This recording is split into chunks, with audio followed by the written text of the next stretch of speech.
남편이 사라진 지 13년 흙 속에서 나온 카메라 한 장이 모든 걸 뒤집었다. 이 이야기는 사실을 바탕으로 재구성되었습니다. 구독과 좋아요는 사랑입니다. 2013년 1월에 강원도는 소리를 삼키는 계절이었습니다. 눈은 낮게 내려앉아 모든 것을 덮었고 바람마저 얼어붙은 듯 고요했습니다. 소양호 상류로 이어지는 좁은 길, 낡은 세단 한 대가 도로 옆에 멈춰 서 있었습니다. 조수석에 앉은 서유는 창밖을 바라보고 있었습니다. 38, 짧게 자른 머리와 차분한 눈빛을 가진 여자. 그녀의 손은 무릎 위에서 가만히 모아져 있었습니다. 운전석에 남편 강호가 말했습니다. 빛이 예쁘네. 한 컷만 찍고 올게. 늘 하던 말이었습니다. 강호는 사진가였습니다. 빛을 쫓아다니는 사람. 그는 카메라 가방을 메고 차에서 내렸습니다. 서유는 고개를 끄덕이며 히터 바람에 손을 녹였습니다. 10분쯤 지났을까? 서유는 시계를 보았습니다. 평소보다 조금 길었습니다. 그녀는 문을 열고 밖으로 나왔습니다. 찬 공기가 폐를 핥히고 지나갔습니다. 강호 씨? 대답이 없었습니다. 그녀는 남편이 걸어간 방향으로 발을 옮겼습니다. 눈은 무릎까지 차올랐습니다. 발자국이 있었습니다. 강호의 등산화가 남긴 선명한 흔적. 서유는 그것을 따라 걸었습니다. 절벽 근처에서 발자국이 끝나 있었습니다. 서유는 멈춰 섰습니다. 주변을 둘러보았습니다. 아무것도 보이지 않았습니다. 소리도 들리지 않았습니다. 눈밭은 평평했고 호수는 멀리서 하얗게 얼어 있었습니다. 그녀는 다시 불렀습니다. 강호 씨, 메아리조차 돌아오지 않았습니다. 발자국이 끝난 자리에 카메라 가방이 놓여 있었습니다. 눈에 반쯤 묻힌 채 서유는 천천히 무릎을 꿇었습니다. 손을 뻗어 가방을 집어들었습니다. 카메라는 없었습니다. 안에는 렌즈 2개와 배터리만 남아 있었습니다. 서유는 주변을 다시 살폈습니다. 눈밭에는 자신의 발자국과 강호의 발자국뿐이었습니다. 다른 흔적은 없었습니다. 바람 자국도 무너진 눈의 흔적도 없었습니다. 그녀는 가방을 가슴에 안았습니다. 숨이 가빠지기 시작했고 시간이 흘러 경찰이 왔습니다. 수색대가 호수를 뒤졌고 헬기가 하늘을 맴돌았습니다. 하지만 아무것도 발견되지 않았습니다. 한 달이 지나고 한 해가 지났습니다. 서유는 매년 같은 날 그 자리를 찾았습니다. 발자국이 끝난 곳에 서서 호수를 바라보았습니다. 딸 지우는 엄마의 손을 잡고 말했습니다. 엄마, 이제 그만. 하지만 서유는 고개를 저었습니다. 그녀에게 시간은 그날 이후 멈춰 있었습니다. 13년 동안 얼어붙은 채로. 그리고 2026년 봄 전화 한 통이 걸려왔습니다. 전화를 받은 날 서유는 손이 떨렸습니다. 인제경찰서였습니다. 유가족분이시죠? 배수 공사 중에 카메라가 발견됐습니다. 강호 씨 것으로 추정됩니다. 서유는 전화를 끊고 한동안 서 있었습니다. 13년 만이었습니다. 무언가가 움직이기 시작한다는 느낌. 그녀는 코트를 집어들었습니다. 거실에서 딸 지우가 물었습니다.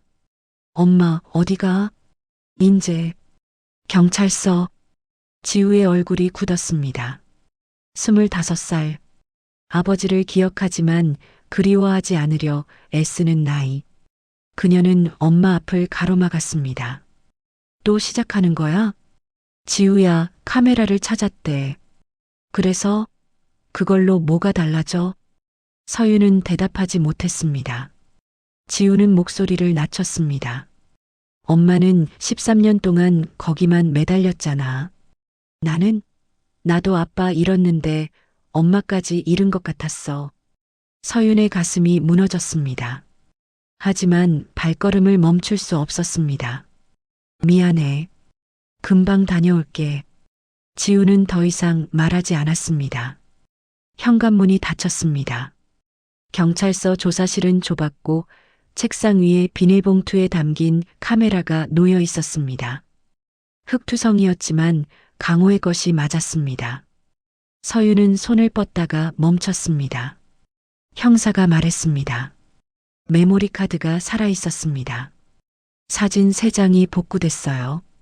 모니터에 사진이 떴습니다. 눈 덮인 호수, 나무들, 그리고 구석에 흐릿하게 찍힌 사람의 뒷모습과 흰색 차량. 서유는 숨을 참았습니다. 이게 마지막 사진인가요? 네. 시간 기록상 실종 당일 오후 3시 42분입니다. 서유는 화면을 뚫어지게 바라보았습니다. 낯선 남자. 강호는 혼자였어야 했습니다. 그런데 누군가 있었습니다. 차량 번호는 확인 안 되나요? 흐릿해서 어렵습니다. 하지만 재수사를 시작하겠습니다. 서유는 고개를 끄덕였습니다. 희망과 두려움이 동시에 밀려왔습니다. 집으로 돌아오는 길, 서유는 13년 전을 떠올렸습니다. 강호가 사라진 뒤 그녀는 매년 같은 날 소양호를 찾았습니다. 발자국이 끝난 자리에 서서 기다렸습니다. 처음 몇 년은 희망이 있었습니다. 살아 돌아올 거라고 믿었습니다. 하지만 시간이 흐르면서 기다림은 습관이 되었습니다. 의미 없는 반복. 지우는 그런 엄마를 견디며 자랐습니다. 고등학교 졸업식에도 대학 입학식에도 엄마는 온전히 곁에 없었습니다. 마음 한구석은 늘 그날에 머물러 있었습니다. 집 앞에 도착했을 때 지우는 없었습니다.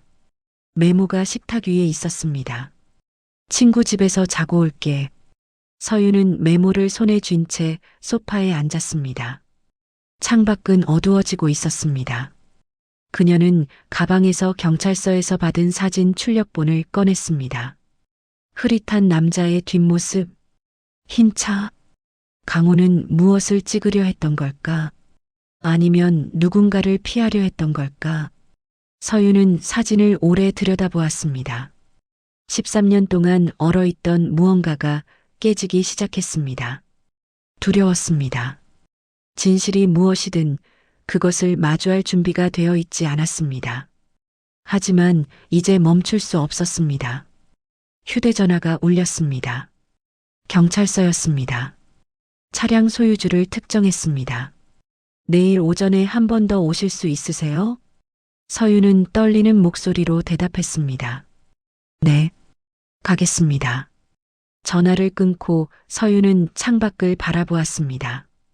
거리의 가로등이 하나씩 켜지고 있었습니다. 그녀는 오랜만에 스스로에게 물었습니다.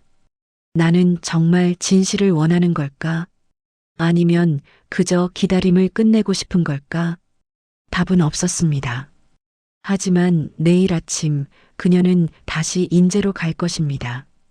다음 날 오전 경찰서 조사실의 공기는 무거웠습니다. 형사가 서류를 펼쳤습니다. 차량 소유주는 박영도, 강호 씨의 대학 동기로 확인됩니다. 서유는 그 이름을 기억했습니다. 결혼식에 왔던 사람, 강호와 술을 마시던 사람. 하지만 언제부턴가 연락이 끊겼습니다. 지금 어디 있나요? 부산입니다. 내일 소환 예정입니다. 서유는 고개를 끄덕였습니다. 손이 차가웠습니다. 집으로 돌아왔을 때 지우가 거실에 있었습니다. 학교 가방을 내려놓은 채 소파에 앉아 있었습니다.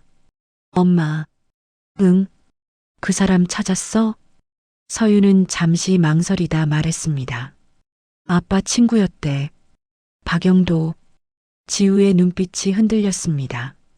박 삼촌? 너 기억해? 어릴 때 집에 온 적 있었어. 나한테 사탕 줬던 사람. 서유는 아무 말도 할 수 없었습니다. 지우가 덧붙였습니다. 엄마, 진짜 그 사람이 뭔가 한 거야? 아직 몰라. 그럼 왜 차가 거기 있었겠어? 지우의 목소리에 분노가 섞여 있었습니다. 서유는 딸의 어깨를 가만히 잡았습니다. 확실해질 때까지 기다리자. 지우는 고개를 돌렸습니다. 눈가가 붉어져 있었습니다. 이틀 뒤 박영도가 경찰서에 도착했습니다. 서유는 복도 끝에서 그를 보았습니다. 40이 넘은 남자, 수척한 얼굴과 구부정한 어깨. 그는 서윤을 보자 걸음을 멈췄습니다. 서윤 씨. 서윤은 대답하지 않았습니다. 그저 그를 바라보았습니다. 영도는 시선을 피했습니다. 조사실 안에서 영도의 진술이 시작되었습니다. 서윤은 유리 너머로 그 모습을 지켜봤습니다. 사업이 망했습니다. 2012년 말에요. 빚이 3억이었습니다. 영도의 목소리는 떨렸습니다. 강호한테 부탁했어요. 도와달라고. 그런데 거절당했습니다. 그래서 실종 당일에 찾아간 겁니까? 네, 마지막으로 한 번만 더 설득하려고. 그런데 강호는 단호했어요. 내가 왜 내 빚을 책임져야 하냐고. 영도는 얼굴을 손으로 감쌌습니다. 화가 났습니다. 붙잡았어요. 그런데 강호가 뿌리치면서 미끄러졌습니다. 눈 위에서, 머리를 바위에. 서유는 숨이 막혔습니다. 그 자리에서 죽었습니다. 저는 두려웠어요. 시신을 눈 속에 묻었습니다. 카메라도 함께. 형사가 물었습니다. 왜 13년 동안 말하지 않았습니까? 도망치고 싶었어요. 사람을 죽였으니까. 영도는 울기 시작했습니다. 서유는 유리에 손을 짚고 섰고 다리에 힘이 풀렸습니다. 형사가 나와 서윤을 부축했습니다. 괜찮으세요? 서윤은 고개를 저었습니다. 괜찮지 않았습니다. 13년 동안 기다린 답이 이것이었습니다. 우발적 사고, 비겁한 은폐, 친구의 배신. 그녀는 복도를 천천히 걸어 나왔습니다. 밖은 맑았습니다.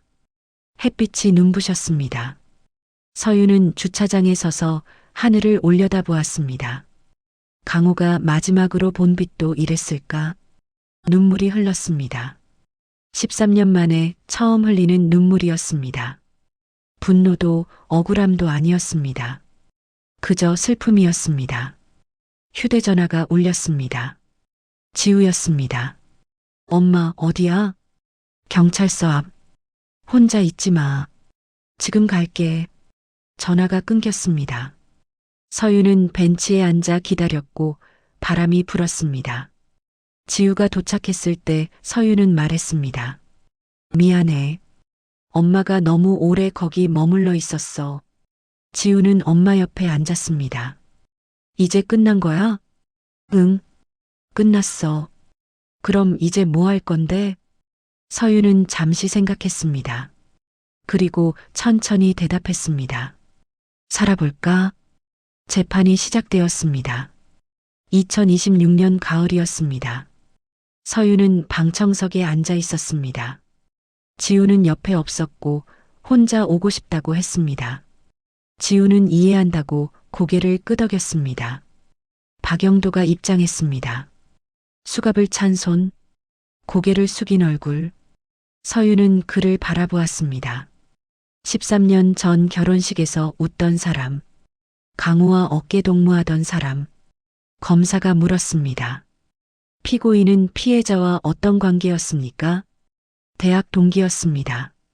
친구였습니다. 친구였다면 왜 도움을 청했을 때 거절당했다고 생각합니까? 영도는 잠시 침묵했습니다. 강호는 원칙적인 사람이었습니다.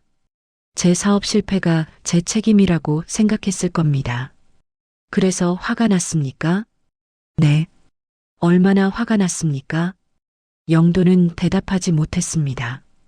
검사가 다시 물었습니다. 피해자를 밀쳤습니까? 아니면 붙잡았습니까? 붙잡았습니다. 그런데 강호가 뿌리치면서 의도적으로 해를 가하려 한 건 아니었다는 말입니까? 그랬습니다. 서유는 두 손을 무릎 위에 모았습니다. 손톱이 살갗을 파고들었습니다. 변호사가 일어났습니다. 피고인은 13년 동안 죄책감에 시달렸습니다. 사고 직후 공포에 휩싸여 잘못된 선택을 했지만 그 이후로는 이에 있습니다. 검사가 끊었습니다. 피고인은 13년 동안 유가족의 고통을 방치했습니다. 이는 단순한 은폐가 아닙니다. 재판장이 망치를 두드렸습니다. 정숙하십시오. 서윤은 영도를 계속 바라보았습니다. 그가 고개를 들어 서윤과 눈이 마주쳤습니다. 순간 영도의 얼굴이 무너졌습니다. 서윤 씨 미안합니다. 서윤은 아무 말도 하지 않았습니다. 영도가 다시 말했습니다. 매일 생각했습니다. 고백해야 한다고. 그런데 용기가 없었습니다. 용기가 없어서 13년을 숨긴 겁니까? 검사의 목소리가 날카로웠습니다.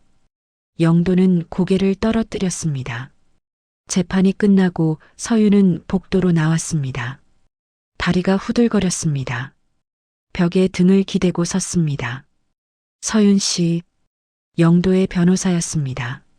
잠깐 이야기 좀 할 수 있을까요? 무슨 이야기를요? 피고인이 유가족께 직접 사과하고 싶어 합니다. 서윤은 웃었습니다. 소리 없는 웃음이었습니다. 사과요? 네. 합의를 원하는 건 아닙니다. 다만, 됐습니다. 서윤은 등을 떼고 걸어갔습니다. 변호사가 뒤에서 불렀지만 돌아보지 않았습니다. 집으로 돌아오는 길, 서윤은 차를 세웠습니다. 소양호가 보이는 곳이었습니다. 13년 동안 매년 찾던 그 자리, 이제는 다를 것 같았습니다. 그녀는 차에서 내려 호수를 바라보았습니다. 가을 햇살이 수면을 부드럽게 감쌌습니다. 서윤은 주머니에서 강호의 사진 한 장을 꺼냈습니다. 결혼식 날 찍은 사진, 영도도 그 안에 있었습니다. 강호 옆에서 웃고 있는 모습, 그녀는 오래 사진을 들여다보았습니다. 그리고 천천히 주머니에 다시 넣었습니다. 용서는 아니었습니다. 이해도 아니었습니다. 다만 더 이상 그 자리에 서 있지 않겠다는 결심이었습니다. 휴대전화가 울렸습니다. 지우였습니다. 엄마, 저녁 먹었어? 아니, 지금 가는 중이야. 집에서 기다릴게. 같이 먹자. 그래. 전화를 끊고 서윤은 다시 차에 올랐습니다. 시동을 걸었습니다. 백미러로 호수가 멀어지는 것을 보았습니다. 강호는 이제 그곳에 없었습니다. 그는 서윤의 기억 속에만 남아 있었습니다. 그것으로 충분했습니다. 차가 도로로 빠져나갔습니다. 저녁 하늘은 붉게 물들어 있었습니다. 2027년 봄이 왔습니다. 법원은 박영도에게 징역 12년을 선고했습니다. 사건은 끝났습니다. 서윤은 선고 공판에 가지 않았고 지우가 대신 다녀왔습니다.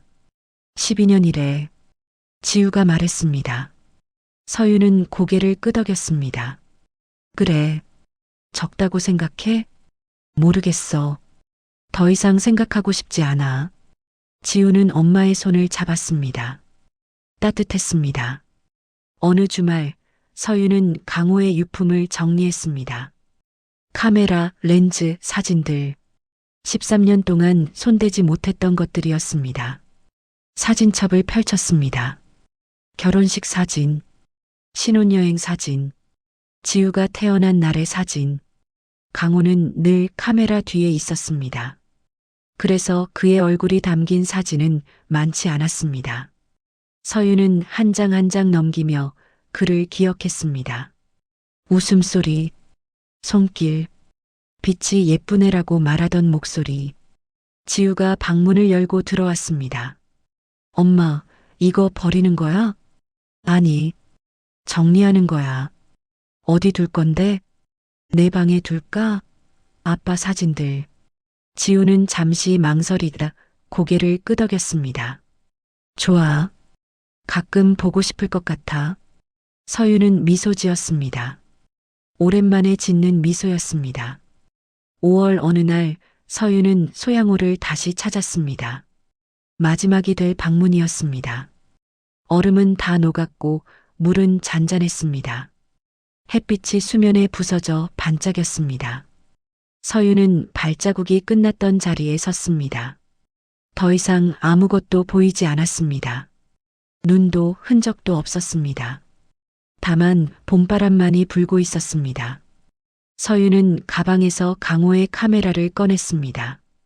경찰이 돌려준 것. 그녀는 카메라를 들어 호수를 향했습니다. 셔터를 눌렀습니다. 찰칵.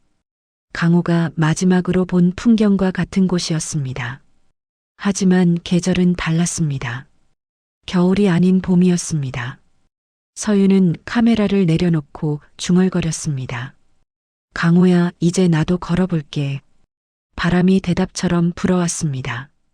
그녀는 천천히 몸을 돌렸습니다.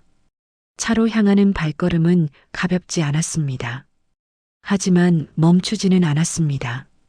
돌아가는 길, 서유는 창밖을 바라보았습니다. 나무들이 초록빛으로 물들어 있었습니다. 겨울은 끝났습니다. 집에 도착했을 때 지우가 저녁을 준비하고 있었습니다. 엄마, 어디 갔다 와? 응. 산책. 혼자? 응. 지우는 더 묻지 않았습니다. 대신 말했습니다. 같이 먹자. 오늘 엄마 좋아하는 거 만들었어. 두 사람은 식탁에 마주 앉았습니다. 창밖으로 저녁 햇살이 들어왔습니다. 따뜻했습니다. 서유는 지우를 바라보았습니다. 딸은 자라 있었습니다. 13년 동안 엄마 없이도 자라준 아이.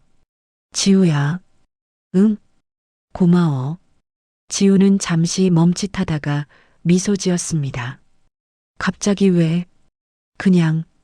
서유는 밥을 한 숟갈 떴습니다. 오랜만에 음식이 맛있었습니다. 밤이 되었습니다. 서유는 창가에 섰습니다. 별이 보였습니다. 강호가 좋아하던 별들.